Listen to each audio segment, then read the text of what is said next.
The hum of the private jet engines was a soothing balm to my frayed nerves.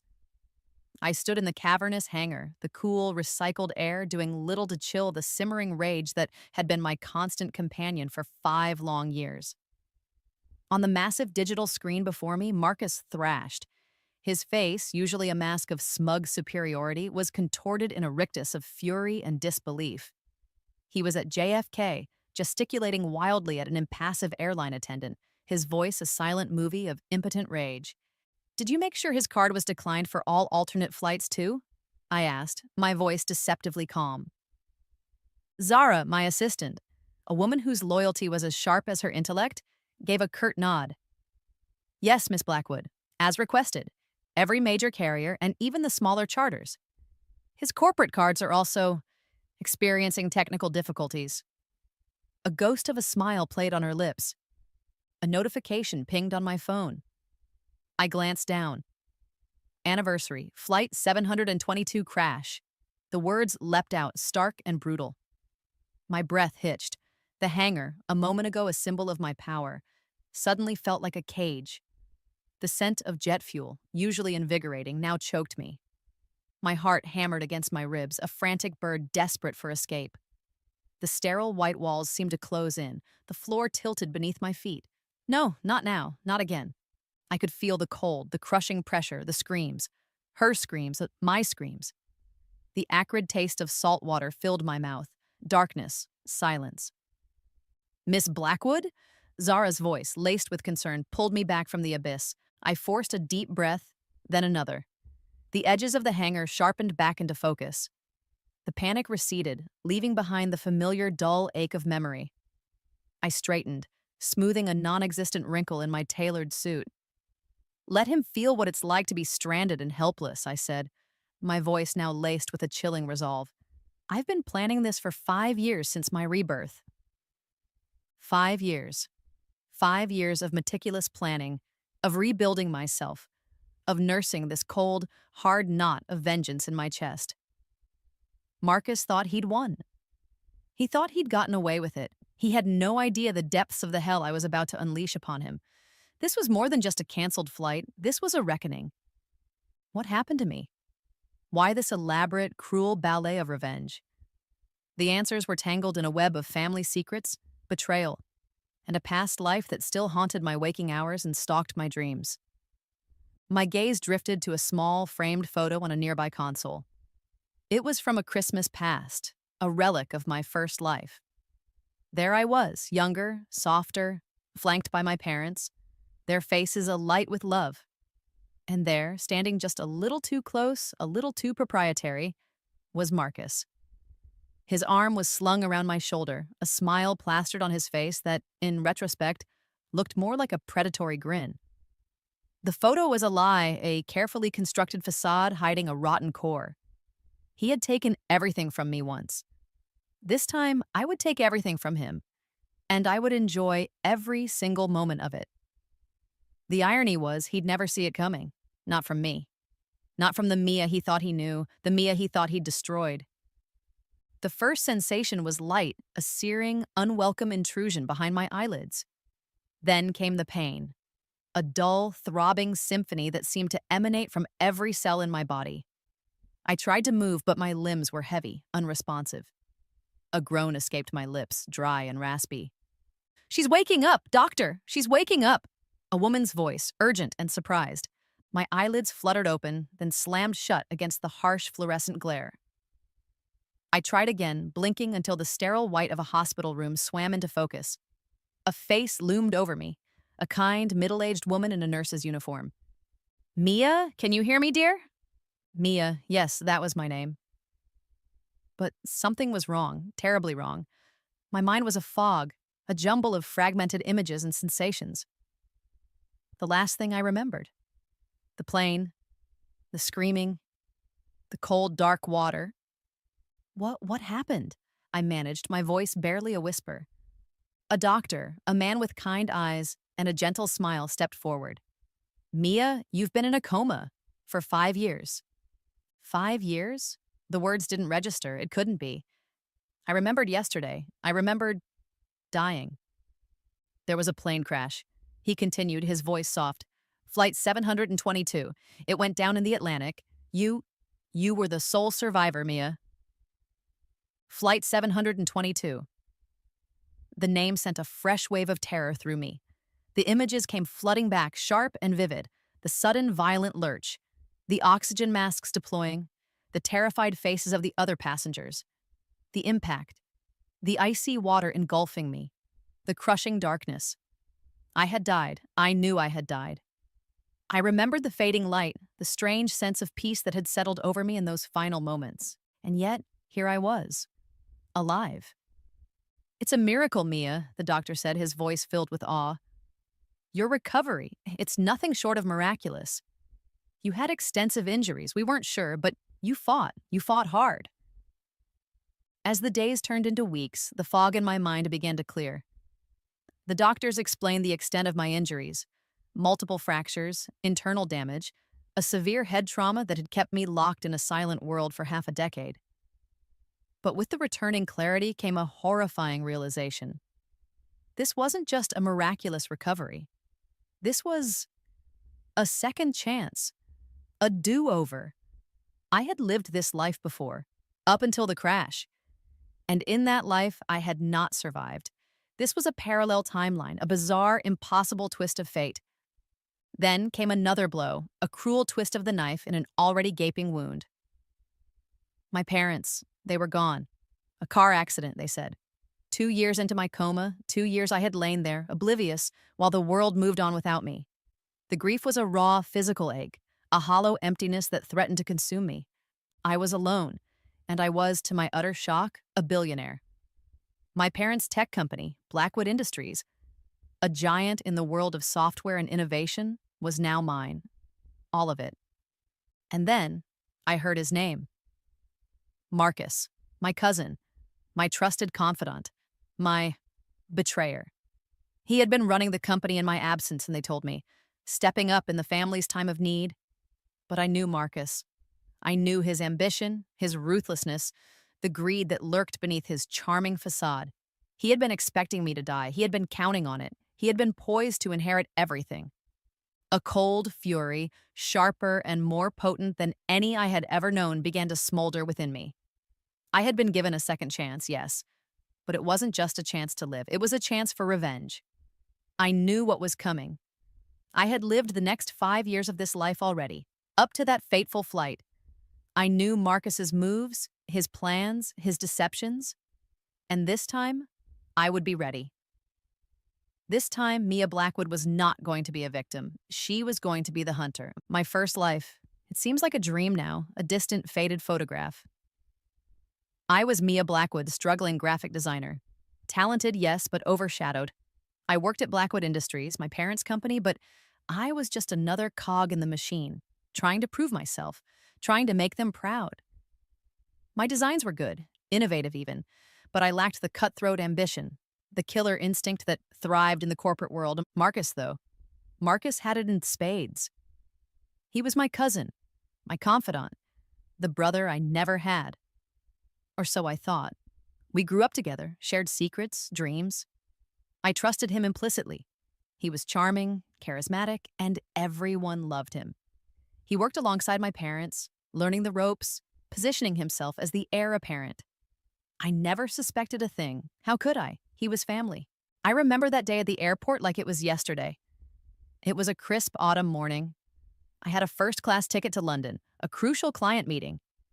This was my chance, my opportunity to finally step out of the shadows to prove my worth. I was buzzing with a mixture of nerves and excitement. Then Marcus appeared, his face a mask of feigned panic. Mia, thank God I found you. I need a huge favor, massive. What is it, Marcus? I asked, my brow furrowing with concern. There's an urgent business meeting in New York. Just came up. Vital. I have to be there, but my flight, it's overbooked. I can't get a seat. He ran a hand through his perfectly styled hair, the picture of distress.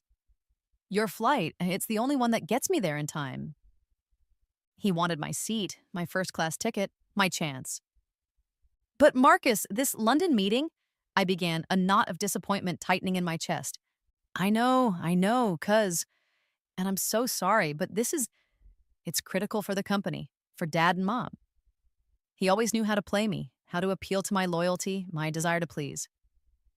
There's another flight to London in a few hours, flight 722. You can still make your meeting. It'll be tight, but you can do it. Please, Mia. For me? For the family? How could I refuse? He was Marcus, my beloved cousin. So I did it. I gave him my ticket. I switched to flight 722, the ill-fated flight 722. There was no urgent meeting in New York. I found that out later in this new life, piecing together the fragments of his betrayal. He wanted to meet with my parents, yes, but not for some critical business deal. He wanted to convince them to remove me from the company. He saw me as a threat, a rival. He wanted it all for himself. My seat on that plane was just a means to an end, a way to get me out of the picture permanently. The crash. Even now, the memory makes my blood run cold. The sudden, sickening drop, the screams, the metallic tang of fear in the air, the lights flickering then dying, plunging us into a terrifying, chaotic darkness, the desperate scramble for life jackets, the futile prayers. The impact was like a sledgehammer, a brutal, bone-jarring collision that ripped the plane apart. I remember the icy water, a shocking, brutal embrace, the screams dissolving into gurgles, the crushing weight of the ocean, the burning in my lungs, and then nothing. Just a cold, dark, silent void. In that original timeline, that was it. The end of Mia Blackwood. But here, in this strange new reality, I survived. Or rather, my body did. I slipped into a coma, a 5-year slumber while the world continued to turn. My parents, they were devastated, of course. But even in their grief, a seed of suspicion began to take root. Marcus's behavior after the crash, it was off. Too eager to take control, too quick to dismiss their concerns. They started asking questions, quietly at first, then with more urgency. They began to investigate him. They were getting close, too close.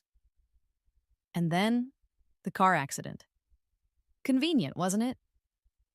Now I see it all with horrifying clarity. Marcus didn't just want my seat on that plane.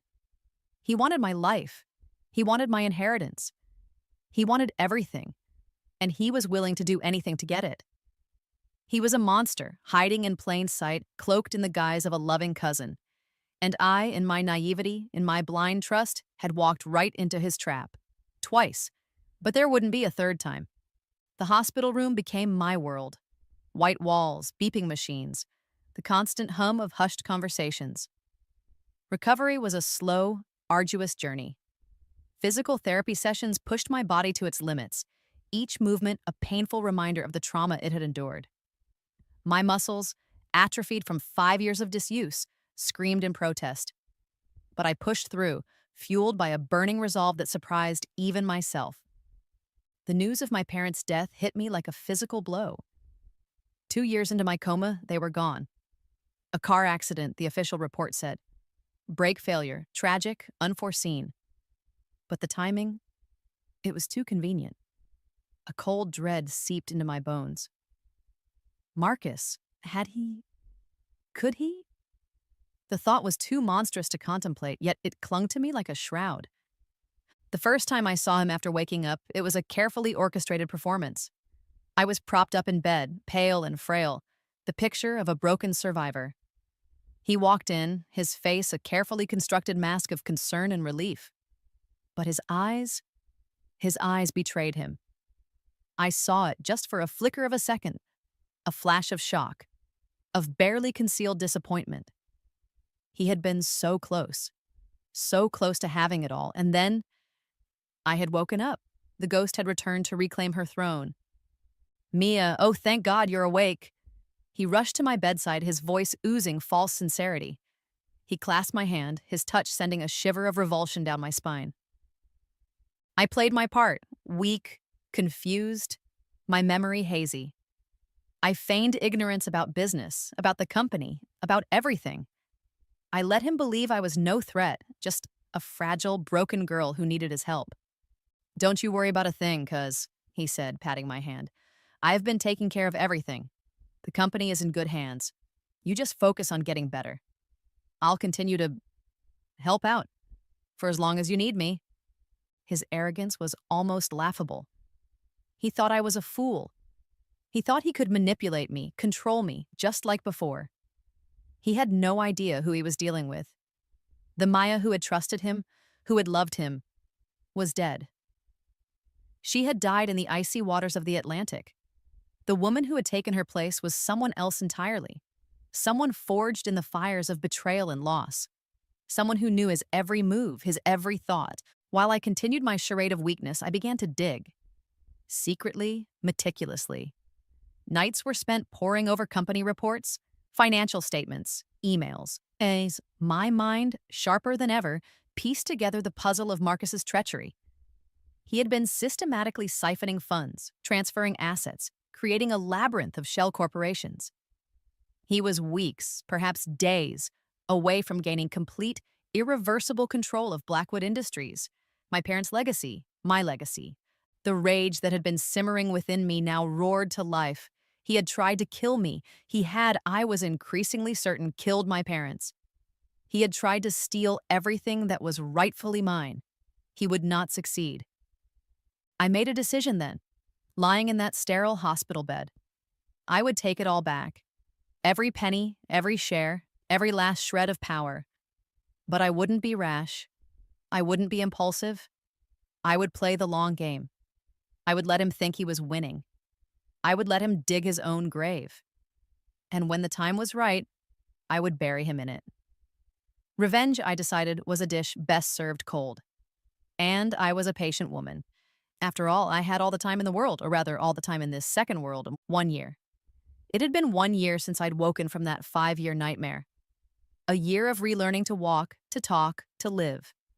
A year of pretending to be the fragile, broken Mia, while the real Mia, the one forged in fire and ice, plotted and planned. The first step was to build my army. I couldn't do this alone. I needed allies, people I could trust, people with skills I lacked. Zara was the first, a former cybersecurity specialist with a razor-sharp mind and a healthy disdain for corporate greed. She'd been wrongfully dismissed from a rival tech firm, framed by an executive with a vendetta. She was hungry for justice, and she saw in me a kindred spirit. She became my eyes and ears, my digital ghost, slipping through firewalls and uncovering Marcus's secrets with an almost preternatural skill. Then came James Chen, a brilliant, ruthless lawyer with a reputation for taking on impossible cases and winning. He was expensive but worth every penny. He saw the potential for a landmark case, a corporate takedown of epic proportions. He also saw the fire in my eyes, the unwavering determination. He became my legal shield, my strategist, navigating the complex labyrinth of corporate law and preparing the groundwork for the storm to come. And with Zara and James by my side, I began to weave my own web, slowly, patiently. I established a secret power base within Blackwood Industries, identifying employees loyal to my parents, those who chafed under Marcus's arrogant rule. I cultivated them, earned their trust, turned them into my informants, my agents of change. To Marcus, I was still the grateful, slightly dim-witted cousin, overwhelmed by the complexities of the business world. I'd attend meetings, nod vaguely at his pronouncements, ask naive questions that made him smirk with superiority. "Don't worry your pretty little head about it, Mia," he'd say, patting my arm condescendingly. "I've got it all under control." Little did he know, every night, Zara and I would meticulously undo his schemes. We'd reroute his embezzled funds, alert regulatory bodies to his more egregious violations through anonymous tips, and quietly sabotage his attempts to consolidate power. He was so confident, so sure of my incompetence, that he never saw the subtle shifts, the ground eroding beneath his feet. Zara's digging unearthed the true extent of his embezzlement. Millions, tens of millions, siphoned away over the years, hidden in a complex network of offshore accounts and shell companies. He was a thief, plain and simple, a parasite leeching off the company my parents had built with their blood, sweat, and tears. Then came the discovery that turned my cold rage into a white-hot inferno. Zara found it, buried deep in the deleted files of a disgraced mechanic who had worked for Marcus on the side. An email chain, heavily coded but unmistakable. Instructions for tampering with brake lines. My parents' car, It wasn't an accident. It was murder. The knowledge settled in my gut like a stone, cold and heavy. He hadn't just tried to kill me, he had killed them. My loving, unsuspecting parents. The grief, raw and fresh, threatened to overwhelm me. But I pushed it down, channeled it into a steely resolve. He would pay for everything. My plan began to take on a new dimension. It wasn't just about reclaiming my company anymore, it was about justice. It was about making him suffer, truly suffer. I started buying shares in Aurora Airlines, the airline that operated Flight 722. The airline that had, however inadvertently, been the instrument of my near demise. I used shell companies, of course, obscuring my identity, slowly, steadily acquiring a significant stake. Marcus would never connect it to me. He was too busy preening, too busy counting his stolen chickens. The first real test came at a quarterly board meeting.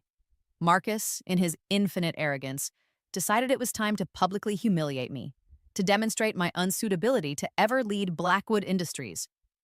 He presented a complex financial restructuring plan, riddled with jargon and deliberate obfuscations, designed to confuse and intimidate. He then turned to me, a smug, patronizing smile on his face. "Mia, perhaps you'd like to share your thoughts on this? Or is it a bit too technical for you?" The boardroom, filled with his sycophants and a few remaining allies of my parents, fell silent. All eyes were on me. This was it. Time to show my hand, just a little. I smiled sweetly. "Actually, Marcus," I said, my voice clear and confident, "I do have a few observations. Your projected Q4 revenue figures, for instance, seem overly optimistic, given the current market volatility and the recent underperformance of our European division. And this debt refinancing proposal? It exposes us to considerable interest rate risk, doesn't it? Have you considered a more conservative approach? Perhaps a syndicated loan with a fixed-rate tranche?" The silence in the boardroom was now stunned. Marcus's jaw literally dropped. His face, a moment ago so smug, was now a mask of disbelief. I continued, calmly and methodically, dismantling his proposal piece by piece, exposing its flaws, its hidden risks. I spoke with an authority, a business acumen, that no one in that room, least of all Marcus, had ever suspected I possessed. When I finished, there was a moment of stunned silence. Then, one of my parents' old allies, a grizzled veteran of the tech wars, began to clap. Slowly, hesitantly at first, then with more conviction. Others joined in. Even a few of Marcus's cronies, their faces a mixture of shock and grudging admiration, added their applause. Marcus just stared at me, his face pale, his eyes narrowed. He knew in that moment that the game had changed. The puppet had cut her strings, and she was coming for him. 2 years. 2 years since I'd thrown down the gauntlet at that board meeting. 2 years of a silent, undeclared war waged within the hallowed halls of Blackwood Industries. To the outside world, Marcus was still the man in charge, the acting CEO, but within the company, the tides were turning. I had been busy. With Zara's help, I'd systematically identified Marcus's key allies, the ones who propped up his reign of incompetence and corruption. One by one, they were replaced. Some were bought off, offered lucrative severance packages they couldn't refuse. Others were exposed, their own little schemes and indiscretions brought to light, forcing their resignations. They were replaced by people loyal to me, people who believed in my vision for the company, people who were tired of Marcus's self-serving agenda. My confidence grew with each small victory. I was no longer the timid, uncertain girl who had woken up in that hospital bed. I was Mia Blackwood, a force to be reckoned with. I immersed myself in the business, learning every facet, every nuance. I worked tirelessly, driven by a singular purpose. My business prowess, once hidden, now shone brightly. Around Marcus, however, I maintained the facade. I'd still feign confusion, ask for his guidance, allow him to believe he was still pulling the strings. His arrogance was his Achilles heel, and I exploited it mercilessly. He saw my growing competence as a fluke, a temporary aberration. He couldn't comprehend that the Mia he had once so easily manipulated was gone forever. Then came the Singapore trip, an important tech conference, a chance to network, to secure new partnerships. Marcus insisted I join him. "It'll be good for you, Mia," he said, his tone patronizing. "A chance to see how the real business world operates." I agreed, of course. I knew this was coming. It was all part of the pattern, the twisted repeat of history that seemed to define my second life. A few days before our departure, he approached me, his face a mask of practiced sincerity. "Mia, 'cause another huge favor. You know how important this conference is. I need to make a good impression, be at the top of my game. My flight? It's coach, and you know how I am. I need my space to prepare, to focus." He gestured vaguely. "Your ticket? It's first class, isn't it? Would you mind, terribly, if we swapped? Just this once?" Deja vu, it was almost comical. The same pathetic plea, the same flimsy excuse. He was so predictable, so utterly lacking in imagination. He really thought I was that same naive girl, so easily swayed by his manufactured charm. "Of course, Marcus," I said, my voice carefully neutral. "Anything for the good of the company." I even managed a small, accommodating smile. History, it seemed, was indeed repeating itself. Or so he thought. He beamed, relieved. "You're a lifesaver, Mia. I knew I could count on you." He took my first-class ticket, a smug little smile playing on his lips. He probably thought he was so clever, so manipulative. The day of the flight arrived. Marcus, brimming with self-importance, boarded his first-class flight to Singapore. I supposedly was on a later flight in coach, but I never boarded that flight. Instead, I was in a sleek, private conference room at a discreet airport hotel, miles away from the chaos of JFK. Across the polished mahogany table sat the senior executives of Aurora Airlines. They looked a little nervous, a little intimidated. As they should. "Miss Blackwood," the CEO began, his voice a little shaky. "We've reviewed your offer. It's generous. Very generous." I smiled, a cold, predatory smile that didn't quite reach my eyes. "I believe in Aurora Airlines," I said smoothly. "I believe in its potential, and I'm prepared to invest heavily to ensure its success." The papers were signed, the deal was done. Through a complex network of shell companies and intermediaries, I now own 30% of Aurora Airlines, a significant controlling interest. Enough to make my voice heard, enough to start making changes. As I left the hotel, my phone buzzed. A message from Zara. "Marcus's flight is experiencing mechanical difficulties, indefinite delay. He's currently stranded in the first-class lounge, apparently making quite a scene." A small, satisfied smile touched my lips. My first act of revenge. Small, yes, petty perhaps, but oh, so satisfying. Let him stew, let him rage. Let him feel that familiar frustration, that helplessness of being at the mercy of an airline. He had no idea who he was dealing with. He had no idea who now pulled the strings at Aurora Airlines. This was just the beginning. The real storm was yet to come. 3 years. 3 years of meticulous planning, of silent maneuvering, of playing the fool while sharpening my knives. 3 years, and it was finally time. Time to take back what was mine.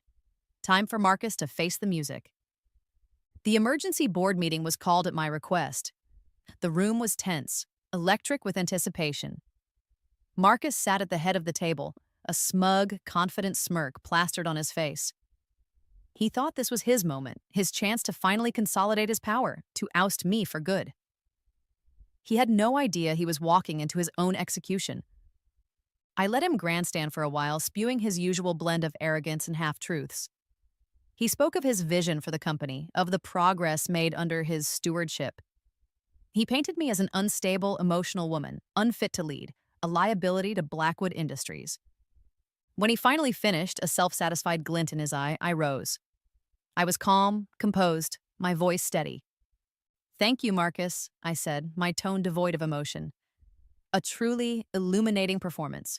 However, I believe it's time for a reality check." I gestured to Zara, who stood silently by the projector.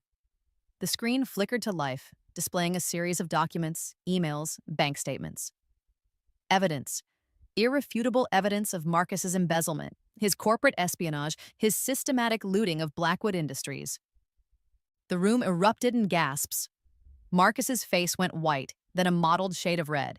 This is outrageous. These are fabrications, lies. Are they, Marcus? I asked, my voice like ice. Because I have a team of forensic accountants who would beg to differ, and I believe the SEC will be very interested in their findings. One by one, the board members, his supposed allies, turned their backs on him. They had seen the writing on the wall, they knew which way the wind was blowing. Their loyalty, it turned out, was easily bought. Or rather, easily reclaimed by its rightful owner. You can't do this, Marcus spluttered, his voice shaking with rage and disbelief. I won't let you.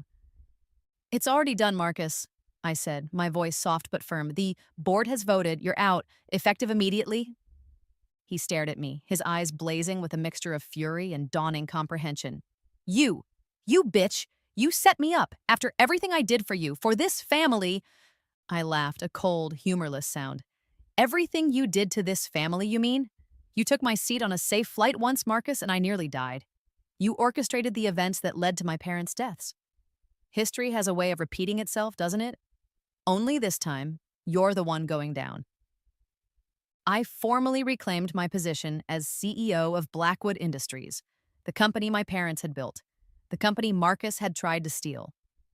Security guards discreetly positioned outside the boardroom entered and escorted a sputtering, protesting Marcus from the building.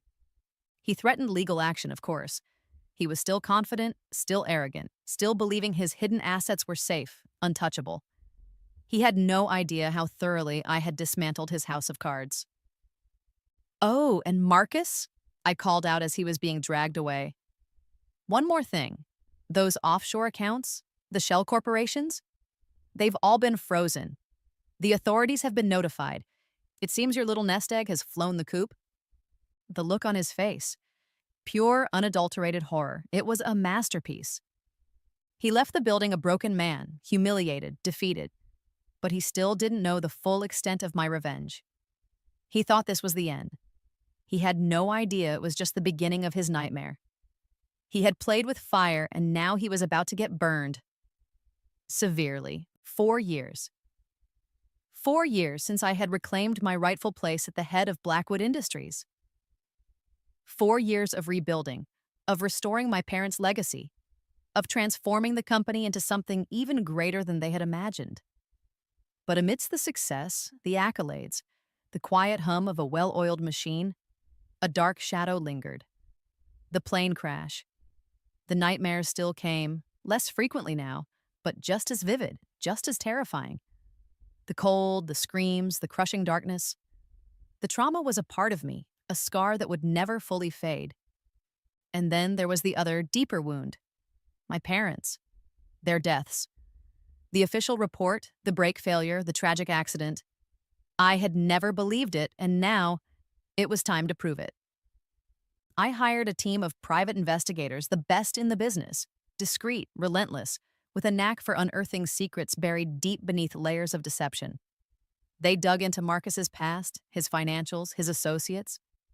They re-examined the evidence from my parents' crash, interviewed witnesses, chased down leads that had long gone cold.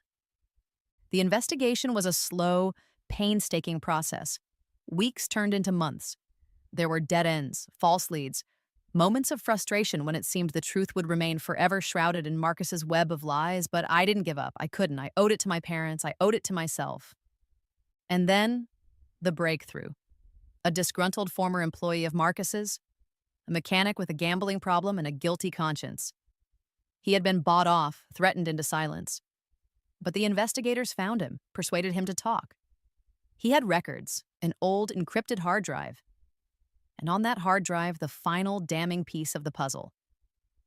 Detailed instructions from Marcus, schematics of my parents' car, payments, dates. It was all there, irrefutable proof. Marcus hadn't just been negligent. He had orchestrated their murders, cold-blooded, premeditated. The knowledge hit me with the force of a physical blow, the grief, the rage, the underscore ching sense of betrayal. It all came flooding back, threatening to drown me. But this time, there was something else, too. A cold, hard certainty. Justice would be served. I arranged a meeting with Marcus, a private meeting, no lawyers, no witnesses, just me and him. He was a shadow of his former self, his arrogance replaced by a desperate, haunted look. The embezzlement charges were hanging over him, his assets frozen, his reputation in tatters. He was cornered, desperate. I laid the evidence on the table between us. The emails, the bank transfers, the mechanic's sworn affidavit. His face, already pale, turned ashen. He stared at the documents, his hands trembling. "It wasn't supposed to happen like that," he whispered, his voice hoarse. "The brakes, they were just supposed to fail, a scare, enough to make them listen to me." "Listen to you?" I echoed, my voice dangerously soft. "Listen to you about what, Marcus? About how you were going to steal their company? About how you had already tried to get rid of me?" He broke then. The confession came tumbling out, a torrent of self-pity and twisted justifications. His jealousy of me, of my relationship with my parents, of my natural talent for business. His resentment, his greed, his insatiable ambition. He admitted to everything: the plane ticket swap, the embezzlement, the tampering with my parents' car, everything. When he was finished, a broken, pathetic figure, he looked at me, his eyes pleading. "I'll do anything, Mia, anything. I'll disappear. You'll never see me again. Just drop the murder investigation, please." I looked at him, this man who had destroyed my family, who had tried to destroy me. This shell of a human being, begging for mercy he didn't deserve. I leaned back in my chair, a thoughtful expression on my face. "Leave the country, Marcus," I said, my voice carefully neutral. "Go somewhere far away. Somewhere no one knows you. Start over. Disappear." A flicker of hope sparked in his eyes. He thought I was letting him go. He thought he had gotten away with it. Again. He didn't know me at all. 5 years. 5 years since I had stepped out of the shadows and into the light, reclaiming what was mine. Blackwood Industries was thriving, a global powerhouse, a testament to my parents' vision and my own relentless drive. I had not only rebuilt it, I had transformed it. We were innovators, leaders, pioneers in a dozen different fields. My parents would have been proud. But there was another piece of the puzzle, another thread in the intricate tapestry of my revenge. Aurora Airlines, the airline that had been the unwitting instrument of my near-death experience. The airline that had in a strange, twisted way given me this second chance. My initial 30% stake had been just the beginning. Over the past few years, I had continued to acquire shares, quietly, steadily, through a network of shell companies and trusted intermediaries. And now the time was right. The final deal was signed in a quiet, understated ceremony. No fanfare, no press releases, just a transfer of shares, a shift in the balance of power. I now owned 51% of Aurora Airlines. Majority control, the airline was mine. My first act as the new owner was to implement a sweeping overhaul of safety protocols.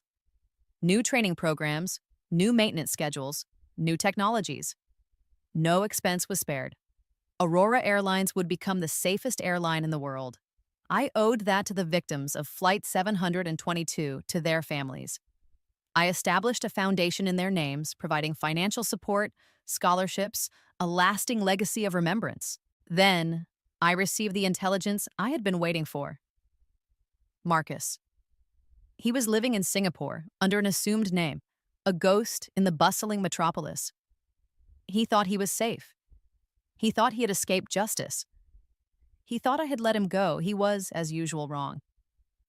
I orchestrated a major international tech conference to be held in Singapore, a prestigious event with industry leaders, venture capitalists, a veritable who's who of the global tech scene, an event Marcus, desperate to rebuild his shattered career, to crawl his way back into the world he had been so violently ejected from, wouldn't be able to resist.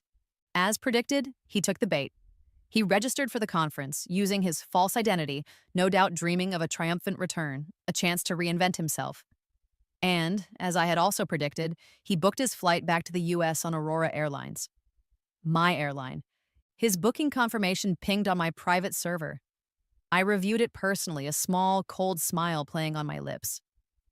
Marcus Thorne, Seat 17B, Flight AA 722. How wonderfully poetically appropriate. I picked up my secure line.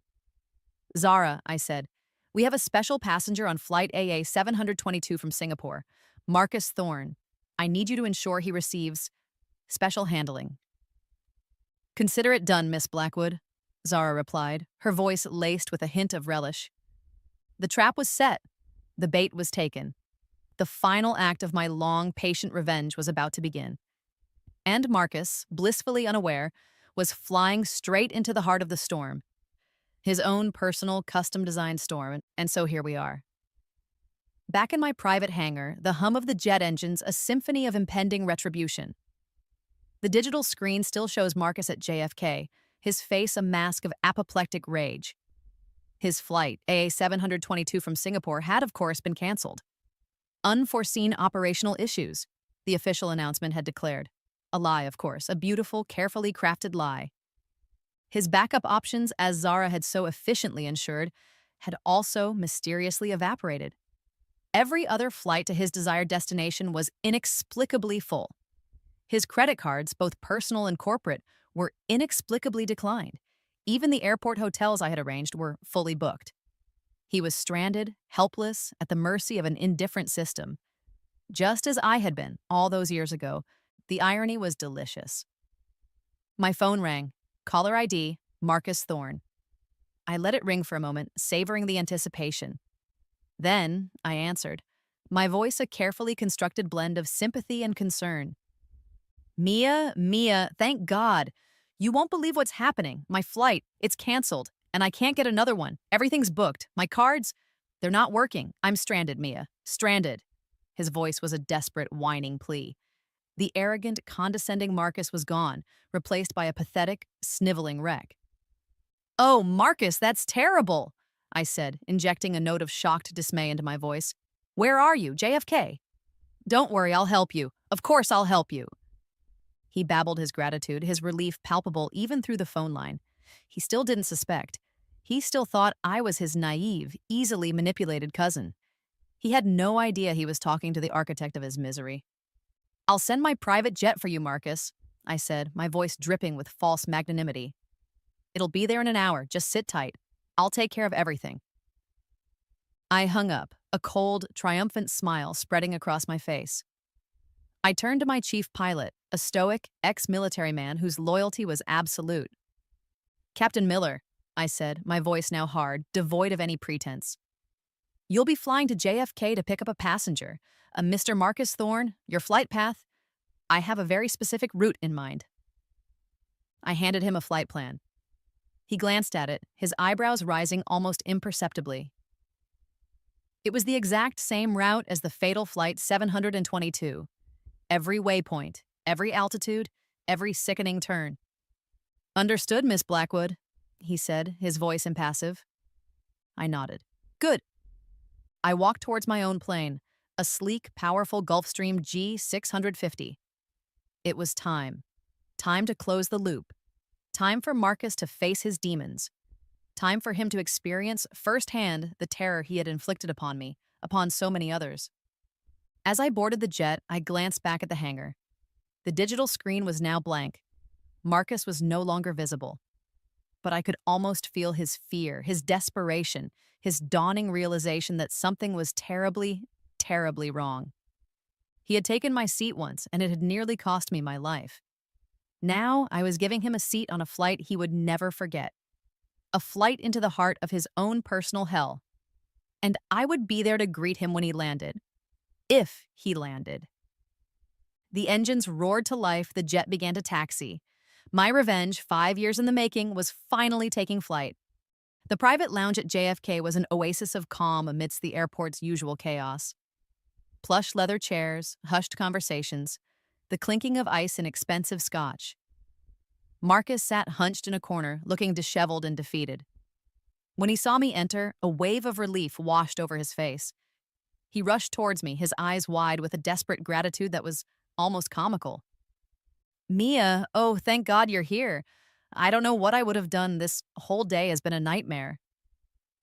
I smiled, a serene, knowing smile.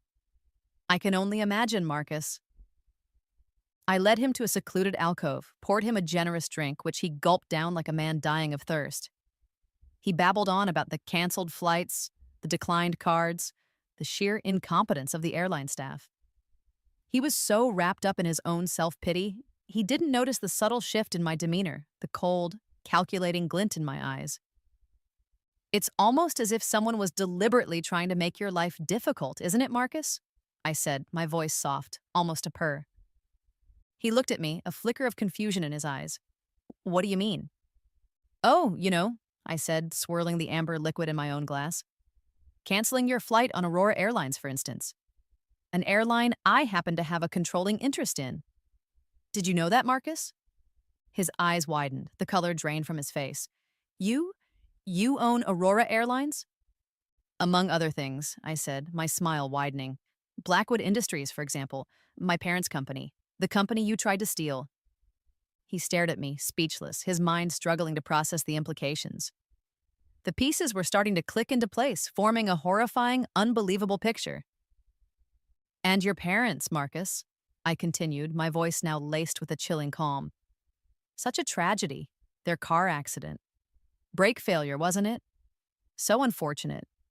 Especially since I have concrete evidence, a sworn confession, in fact, that you orchestrated the whole thing. The glass slipped from his nerveless fingers, shattering on the marble floor. He looked at me, his face a mask of pure, unadulterated terror. No, it's not true. You're lying. Am I, Marcus? I leaned forward, my voice dropping to a whisper. Do you remember Flight 722? The one you so kindly gave me your seat on? The one that crashed into the Atlantic? I remember it, Marcus. I remember every horrifying second. I remember dying, and then I remember waking up. A second chance, Marcus. A chance to right the wrongs. A chance to make you pay. He broke then. Completely. The arrogant facade crumbled, revealing the pathetic, cowardly creature beneath. He sobbed. He pleaded. He begged for forgiveness. He even tried to threaten me, a last, desperate flicker of his former self. It was all quite pathetic. You can't do this to me, Mia. I'm your cousin. We're family. Family? I laughed, a harsh, brittle sound. You stopped being family the moment you decided my life, my parents' lives, were worth less than your ambition. As if on cue, the doors to the lounge opened. Two uniformed police officers, accompanied by James Chen, my lawyer, stepped inside. Marcus Thorne, one of the officers said, his voice firm and impersonal. You're under arrest for the murders of Thomas and Elizabeth Blackwood. Marcus stared at them, then at me, his eyes wide with disbelief and a dawning, terrible understanding. It was over. The game was up. There would be no escape this time. As they led him away, a sobbing, incoherent wreck, he looked back at me one last time. His face was a mixture of hatred, fear, and a grudging, horrified respect. He finally understood. He had underestimated me. He had underestimated the depths of my pain, the strength of my resolve. He had underestimated the power of a woman reborn. Watching Marcus being led away, a broken, defeated man, I should have felt a sense of triumph, victory, closure. But instead, a strange, unsettling emptiness washed over me. The culmination of 5 years of meticulous planning, of burning rage, of an all-consuming desire for revenge. And now, it was done. What was left? A memory flickered in my mind, unbidden. My dying moments in the original timeline. The chaos, the terror, yes. But also, strangely, a sense of peace. A letting go. A surrender to the inevitable. Had I traded that peace for this? For this cold, hollow victory? The past 5 years had been a whirlwind. Rebuilding Blackwood Industries, transforming it into a global powerhouse. Plotting Marcus's downfall, weaving an intricate web of deception and retribution. I had been so focused on the what, on the how, that I hadn't stopped to consider the why. What did I truly want? Justice? Revenge? Or something more? Something else? My phone buzzed. James Chen. Mia, he said, his voice crisp and professional. Marcus is caving. He's offering a full confession, pleading guilty to all charges. In exchange, he's asking for a recommendation of leniency. Life in prison instead of the alternative. Leniency. The word tasted like ash in my mouth. After everything he had done? After the lives he had destroyed? Did he deserve leniency? Did he deserve any less than the maximum punishment the law allowed? But then, what would that accomplish? Would it bring my parents back? Would it erase the scars of the crash? The years I had lost in a coma? Would it give me peace? I found myself drawn to the Flight 722 memorial, a stark, poignant tribute to the lives lost on that fateful day. Names etched in cold, hard granite. Each one a story cut short, a future stolen. My name could have been among them, should have been among them. I traced the letters of a stranger's name, a young woman, an aspiring artist, her dreams drowned in the icy Atlantic. What would she have wanted? What would my parents have wanted? Revenge had been my fuel, my driving force for so long. It had given me purpose, a reason to keep fighting, to keep pushing forward, but now it felt like a heavy cloak suffocating me, weighing me down. I thought of my rebirth, my second chance. Was it just about settling scores? Or was it about something more, something meaningful? I closed my eyes, took a deep breath, the salty air filling my lungs. The decision, when it came, was surprisingly clear. It wasn't about Marcus anymore. It wasn't about revenge. It was about me, about healing, about finding a way to move forward, to build a future free from the shadows of the past. I called James. "Tell the DA we'll accept the plea," I said, my voice firm, resolute. "Let him rot in prison for the rest of his miserable life. But no more energy from me will be spent on him. It's time for me to live." The choice was made. The cycle was broken. It was time for Mia Blackwood to finally, truly begin her second life. The roar of the jet engines was no longer a trigger for panic, but a familiar, almost comforting sound. Aurora Airlines, under my leadership, had undergone a radical transformation. It was now, officially, the safest airline in the industry. State-of-the-art technology, rigorous training protocols, a culture of transparency and accountability. We had set a new standard, a benchmark for others to aspire to.